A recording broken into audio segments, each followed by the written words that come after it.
I remember about 200 doctors, both male and female, were ousted from service with a single order.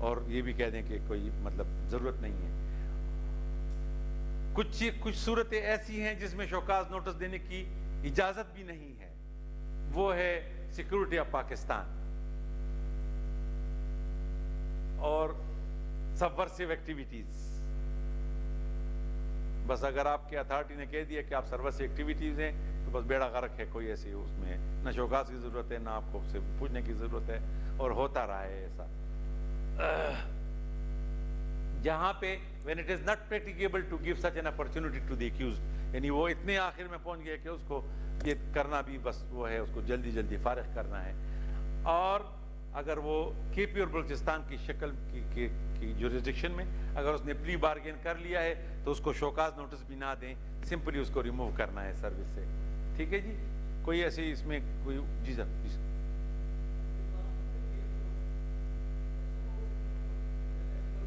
جی سر کس چیز کا notice تھا؟ اچھا گم ہو گیا.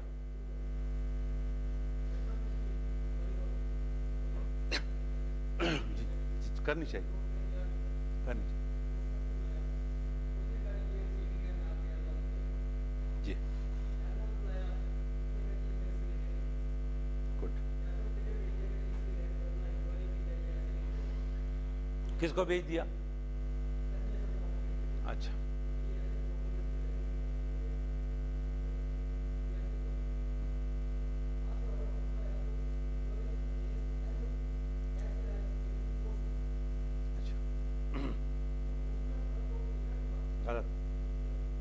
غلط نہیں کر سکتے.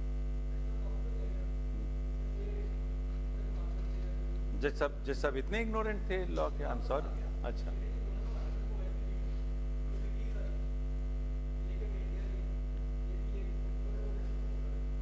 اچھا پھر تو پوسٹ مین کی ڈپارٹمنٹ نے کہا کہ دس از نن آف یور بزنس. ہاں اچھا نہیں میں نے کہہ دیا نہیں.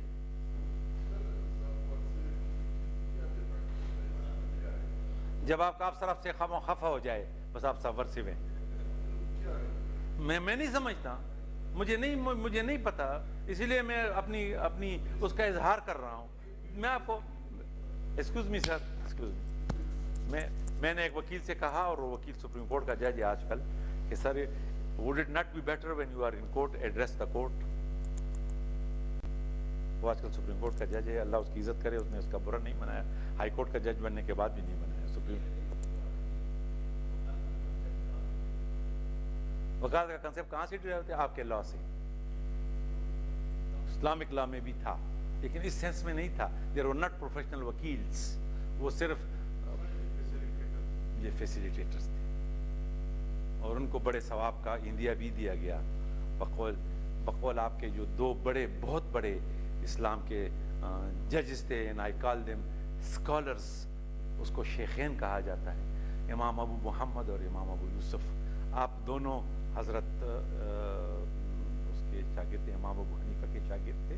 خود انہوں نے عدالت نہیں کی، ان دونوں پہ یہ کہا کہ آپ عدالت ضرور کرو، اور ان کی فیصلوں کا مجموعہ موجود ہے.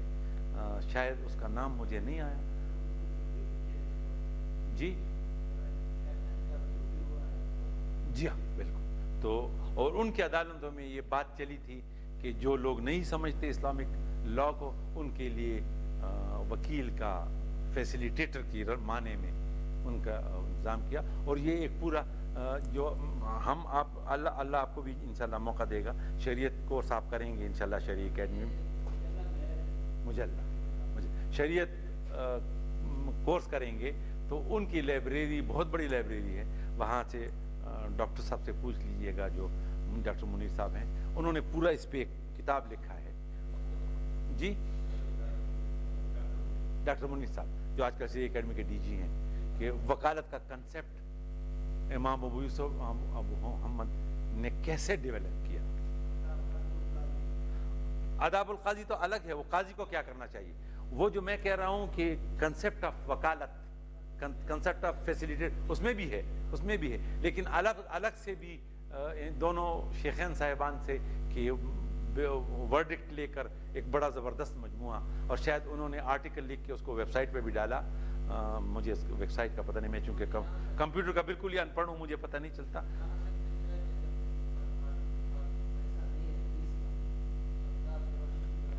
اس کو دیاڑی دے دی. سبورسو ایکٹیویٹی کے حوالے سے میں نے ایک جھک ماری، میں آپ کو بتاتا ہوں کیا کیا میں نے. پورا اصل واقعہ تو نہیں بتا سکتا، کیمرہ آن ہے تو، لیکن یہ کہ مجھے بلایا گیا as RTI commissioner world press freedom day پر. World press freedom day Serena hotel میں ایک پروگرام ہوا جس میں آپ کے بڑے بڑے آئے، حامد میر صاحب آئے، بادامی صاحب آئے، موہت پیزادہ صاحب آئے، اور PID کے لوگ آئے، بہت سے. انڈیا سے بھی ایک بڑی زبردست RTI کے ایکٹیوسٹ ارونا جی آئی، 75 ایئر کی. تو وہاں پہ جب مجھے اسٹیج پہ بلایا گیا تو میں نے ان سے کہا کہ جی میری عمر اس وقت 64 تھی، میری عمر 64 سال ہے، اور شاید کوئی 8-9 سال کی بند عمر میں اخبار، چونکہ میں بہت زیادہ پڑھتا ہوں، تو 8-9 سال کی عمر میں اخبار پڑھنا شروع کیا. تب سے پاکستان خطرے میں ہے، نازک حالات، ملک کی جغرافیائی اور سرحدوں کو خطرہ ہے، اور نظریہ پاکستان ڈوب رہا ہے، اور پاکستان خطرے میں ہے، اور پتہ نہیں آدھا بدن میرا کٹ چکا، اب بھی خطرہ نہیں ٹلا، خطرہ ہے اور خطرہ ہے.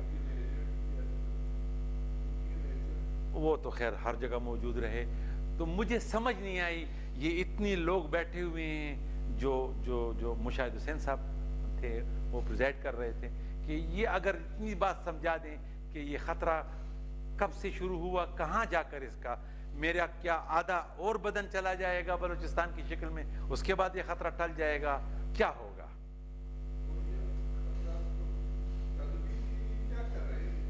خطرے کے لیے کیا کر رہے ہیں؟ اللہ کی زبان میں برکت ڈالے. خطرے کے لیے کیا کر رہے ہیں؟ اور یہ وہ تلوار ہے جو میرے 3 جنریشن کے سر کے اوپر لٹکتی ہے. آج تو اور زیادہ لٹکی ہوئی ہے، اور آئندہ I don't see کہ میری زندگی میں کوئی ٹل جانے کا. جناب ہم یہ تو نہیں کہہ سکتے پھر ہم غدار کے جائیں گے، اور شاید میں غائب بھی ہو جاؤں، کیونکہ میرا ریکارڈ ذرا خراب ہے، تو اس لیے میں کچھ نہیں کہہ رہا اس بارے میں. ایبٹ آباد میں مجھ سے ایک غلطی ہوئی ہے فاش قسم کی، اس لیے میرا ریکارڈ خراب ہے. تو میں نے مشرف کے خلاف کیس رجسٹر کرنا الاؤ کیا تھا when he was president of Pakistan. یہ میرے کولیگ جانتے ہیں. اور اس کا جو مجھے امیجیٹلی جو نقصان ہوا، اور جو اب تک نقصان ہو رہا ہے،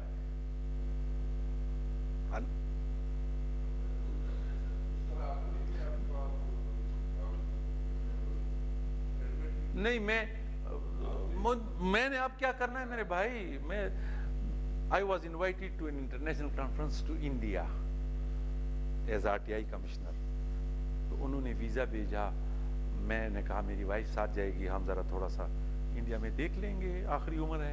تو 6 مہینے کا ویزا بھی انہوں نے لگا دیا. 6 مہینے کا ویزا پاکستانی کو نہیں لگاتے، لیکن چونکہ RTI کے ہمارے وہاں پہ جو کولیگ رہے، خاص کر وینکٹیش صاحب، تو وہ بہت زیادہ ایکٹیو ہیں، تو انہوں نے ویزا لگا دیا. مجھے ٹیلی فون کیا وہاں سے کہ آپ جا کر انڈین ایمبیسی سے، آپ کا میں نے نام، پروفائل، تصویر رکھی ہوئی ہے، آپ انڈین سفیر سے مل کے وہ لے لیں، بیکاز سفیر وانٹڈ ٹو میٹ یو. شام کو ایک فرشتے نے ٹیلی فون کیا، آپ کو بڑا شوق ہے انڈیا ایمبیسی جانے کا. میں نے کہا میرے بھائی میں نے آپ کو پہچانا نہیں، پہچاننے کی ضرورت بھی نہیں ہے، آپ کیسے جائیں گے؟ میں نے کہا میرے بھائی انٹرنیشنل لوگوں نے بلایا ہے، جو ہمارے کرتا درتا ہیں، ان کے سامنے ہم جولی پھیلاتے ہیں، ہمیں پیسہ دے دو، خوراک نہیں ہے، تنخواہ نہیں ہے، اس لیے انہوں نے بلایا ہے، میں جا رہا ہوں، اور مجھے ویزا لگا ہوا ہے، اور میری وائف ساتھ جا رہی ہے، کوئی ایسی بات تو نہیں. But you can not go. میں نے کہا انشاءاللہ میرا رب مجھے لے جائے گا، آپ نہیں روک سکیں گے، لیکن یہ بتانا کہ میں نے کیوں ایسا کیا کام کیا ہے. اور میں نہیں جا رہا، میرا پورا کمیشن جا رہا ہے، 2 اور بندے ہیں، ایک ریٹائرڈ میجر ہے وہ بھی جا رہا ہے، ایک ریٹائرڈ کرنل کا بیٹا ہے پروفیسر کریم اللہ، وہ بھی جا رہا ہے. نہیں تو آپ کیسے جا سکتے ہو؟ میں نے کہا میں نہیں جاتا بیٹا، آپ کہتے ہیں تو نہیں جاتا. And then I had to جی طاقت وقت، جس کے ہاتھ میں لاٹھی اس کے ہاتھ میں یہ اس کی بینس ہے. تو یہ جو سبورسیو ایکٹیویٹیز ہے، جیسے بھائی نے فرمایا، میں نہیں کہنا چاہتا تھا بعض چیزیں کہہ دیے، کیمرہ آن ہے. واللہ خیر رازقین.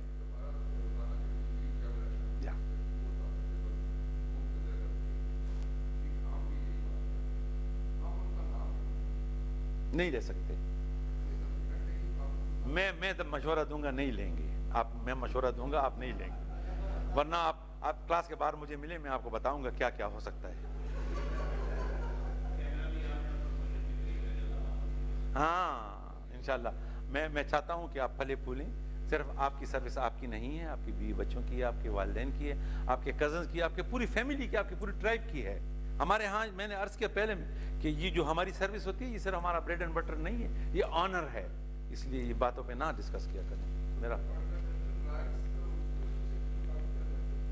جی میرا خیال ہے فنڈامنٹل رائٹس تو پاکستان میں پہلے ہی ڈسٹ بن میں پڑے ہوئے ہیں.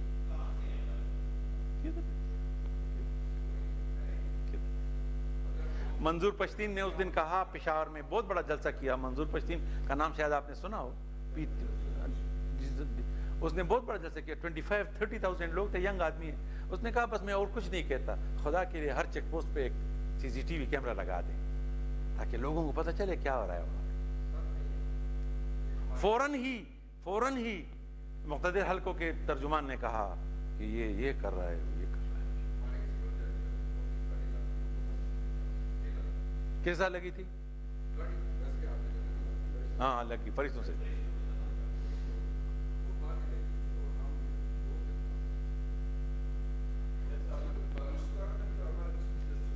ایگزیکٹلی. پشاور میں ایک ہمارے ہائی کورٹ جج کو گورنر ہاؤس سے ہائی کورٹ تک کم از کم 1-1.5 کلومیٹر کا فاصلہ ہے، وہ پیدل کرنا پڑا.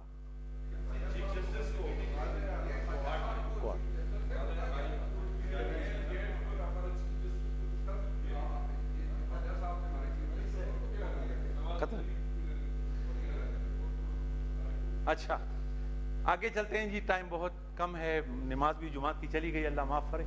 پروسیجر آف انکوائری کیا ہوگا؟ Charge sheet and statement delegation are to be issued by, یہ جو مختلف اتھارٹیز میں نے دی ہیں، اور کہ کنڈکٹ انکوائریز، اگر انکوائری کرتی ہے تو پھر اپائنٹمنٹ آف انکوائری افسر ہوگا، انکوائری پروسیڈنگز ہوگی، ریکارڈنگ آف ایویڈنس ہوگا، ڈیفینس بھی ہوگا، سبمیشن آف انکوائری رپورٹ. میں نے یہ اسپیسیفکلی اس میں لکھا ہے کہ یہی ہوگی کہ charge proved not proved. Appointment of departmental representative, یہ ڈیولپمنٹ ہے، پہلے نہیں تھا.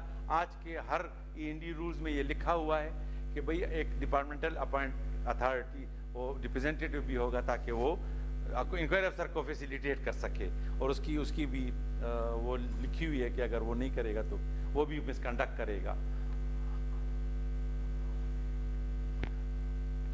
کہا ہے آپ کو کہ انکوائری کنڈکٹ نہیں ہوگی when the government servant is convicted of an offense other than corruption by court of law. Corruption کے علاوہ اگر اس کے پاس اس کے خلاف مرڈر کا کیس ہو گیا، کوئی اور ہو گیا، چوری کا کیس ہو گیا وغیرہ وغیرہ، تو وہ اور اس کو سزا ہو گئی تو he should be removed from service immediately. اور government servant is absent from duty, یہ اس میں انکوائری کی ضرورت نہیں ہے.